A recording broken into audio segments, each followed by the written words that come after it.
waxaan aad iyo aad maanta ugu faraxsanahay oo farxad aan la goyn karin oo aad iyo aad u qiimo badan aan maaragtay ugu faraxsanahay waxa weeye arrinta maanta halka loo joogo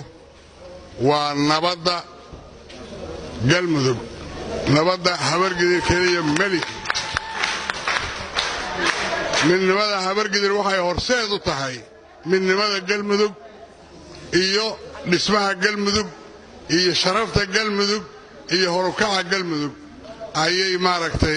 u tahay hordhac marka ugu horeysa waxaan aad iyo aad ugu mahadcelinayaa shirkan dadkii ka soo shaqeeyay oo isku soo dubariday oo ilaa meel dheer ka keenay oo aan ogahay 3-4 bilood ka hor in guddiyaal saarbey ah ama saana oo socda ay noogu yimaadeen gaalkacyo noogu yimaadeen dhuusamareeb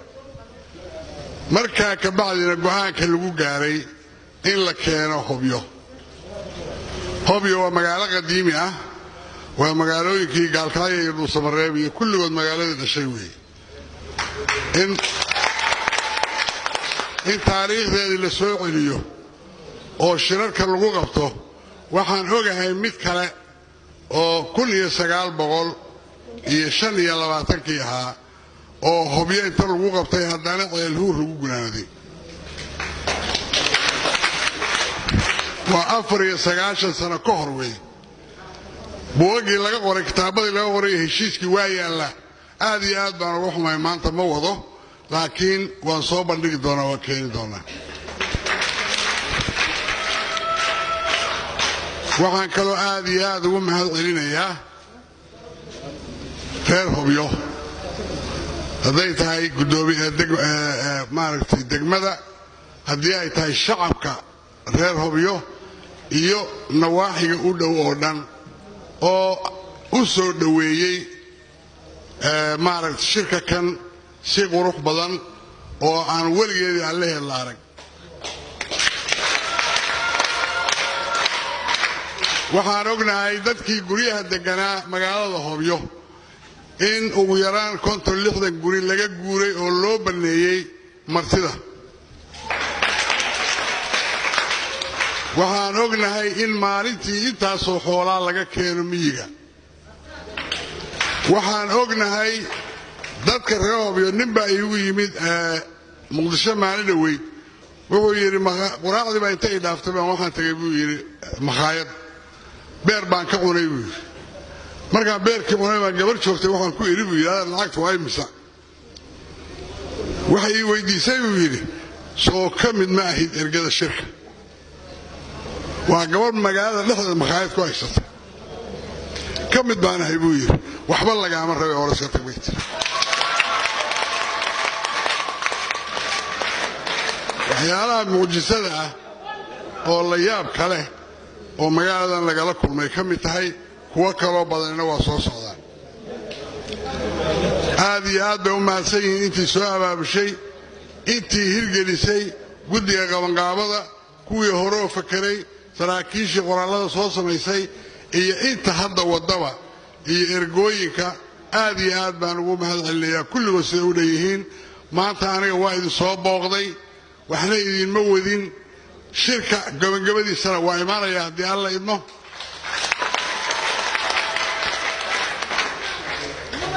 waxaan keliya oo rabay inaan sheego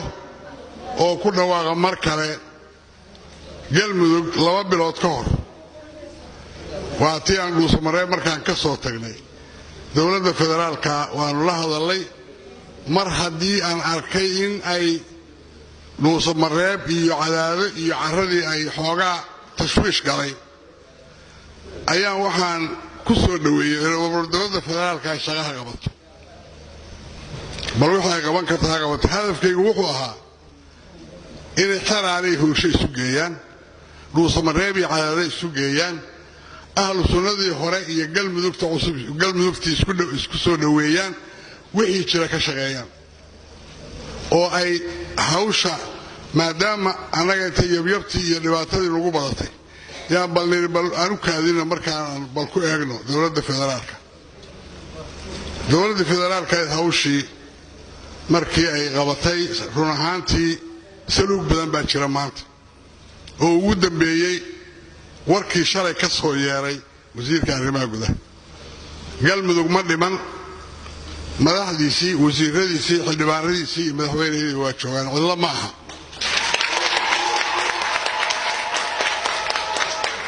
waxaan rajaynaynaa haddii wax la dhisana inaan ka noqono udubdhexaan inaan ka noqono ayaan rabnaa inaan wax ka dhisno inaan wax quman dhisnaan rabnaa waxa quman oo aan dhisaynana ilaahay maaragtaa nala garab galo waa nala garabgeli doonaa waxaa kale oo aad iyo aad muhiim ah Soomaaliya 30 sano la soo dhaafay waxaa dhici jirtay sanadkii 40 milyan oo dollar baa waxay ku baxdaa dib u heshiisiin wax la yiraahdo dib u heshiisiintaasi waa seminar iyo workshop iyo NGO wada dib u heshiisiinta maanta waa ka bedelaynaa magacii waxaan ka dhigaynaa dhab u heshiisiin inaysan dhalanteed noqonee dhab noqoto oo wax dhaba lagu heshiiyo maanta ito gallisoor iyo meesha la yidhaahdo dhabbada iskuma socdaan haddaa raalliga ahaada jaamaxaage iyo xasan yarana waxay wada joogaan baa laga yaabaa dhuusamareeb ayadoo midna hoolka dhinacaa ka fadhiyo midna dhinacaa ka fadhiya waa la heshiiyey haddii la yidhaahdo labadii magaalo aysan isku socon soo dhibaato maaha xasan yara wuxuu tabanayaa gurigii gallisoor inuu ku laabto jaamana wuxuu rabaa in carrada la wada daaqo labadu waa rabaan heshiisa in laysu keeno oo wax loo kala qaado oo kii guriga gurigiisa loo cesho oo kii hantida hantidiisa loo celiyo oo kii dhiig ka maqan yahay loo mago miyaysan ahayn dhab oo heshiisiinta horta waa taa ee ma aha workshop iyo NGO maaha laga bilaabo maanta galmudug waxaan rabnaa inay samayso dhab heshiisiin waxaan ugu baaqayaa beelaha galmudug oo hadda halkaan ka maqan inay nagala soo qayb galaan dhab heshiisiinta ka furan hobyo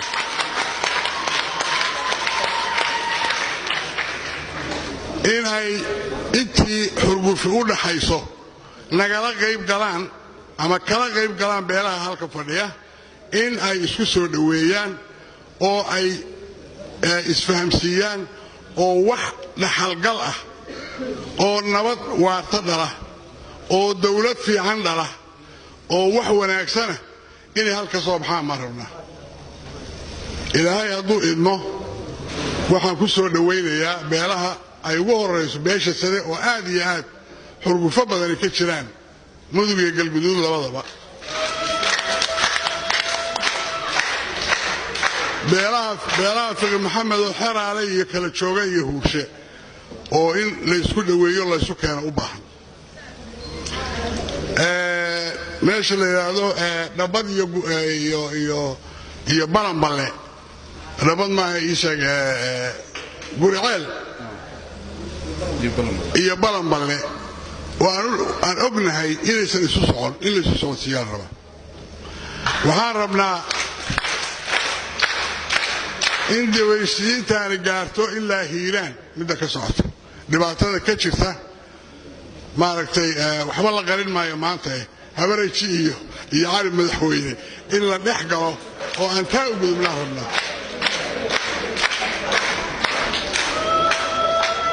dhabo heshiisiinta meeshaan ka furantay maanta waxaan ilaahay ka rajaynaynaa haddaan u istaagnana waa qaban karnaa anigu waxaan joogay shirkii carta shirarka aan hay-aduhu maalgelin wax natiija ka soo baxda hay-adaha waxooda waa sul shirkii carta anigu waa joogay reer jabuuti waxay yidhaahdeen ariga geelaya yar baanu qalanaynaa uma baahnin mucaawano shirkii carta ood ogeydeen cid kala qayb gashay dowladda yaree jabuuti ma jirin dowladda maanta soomaaliya ku naaloonaysana tii dhashay weeye taana waxaa sababay in ay isku kalsooni iyo maaragtay ay naftooda ay aad ciriiri u geliyeen inay shirkaa hirgeliyaan aan noqonno kuwii maanta intii ka soo hartay carta kuwii heshiisii aan noqon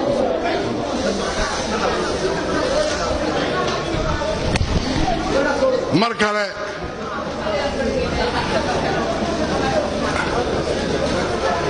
anoo sii balballaarinaya dib u heshiisiinta maanta maxaan ku ballannay dib u heshiisiinta halka ka socota inay noqoto cartadii labaad aan intaa ku heshiinno inaan ariga iyo geelayga qalanno kalluunkayga la soo baxno isku biilo oo aanaan marna u hangaltaagin maaragtay NGO iyo shaqadood iyo beel caalam inaynaan u hangaltaagin aan isku dayno wax wanaagsan ayaa soo baxaya wax wanaagsan ayay dhali doonaan insha allahu tacaala waxaan hadalkayga rabaa inaan ku soo gabagabeeyo galmudug way joogtaa weli ma tegin cid kasta oo hadda ka shaqaynaysana waxaan ka rajaynaynaa oo u soo jeedinaynaa in ay dowrkayaga weyn oo ugu horeeya inaan yeelanno ayaanu rabnaa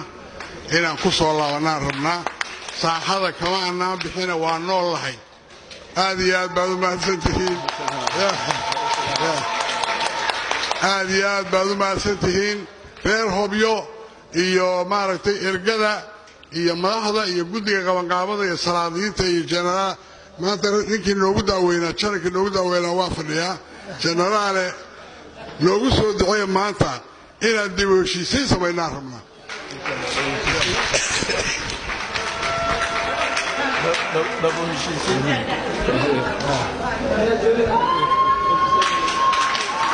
waxaan samaynaynaa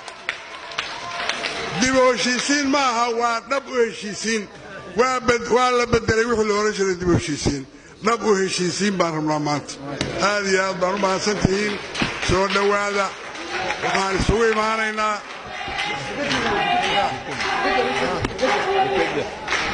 dekeddaa kuu soo hartay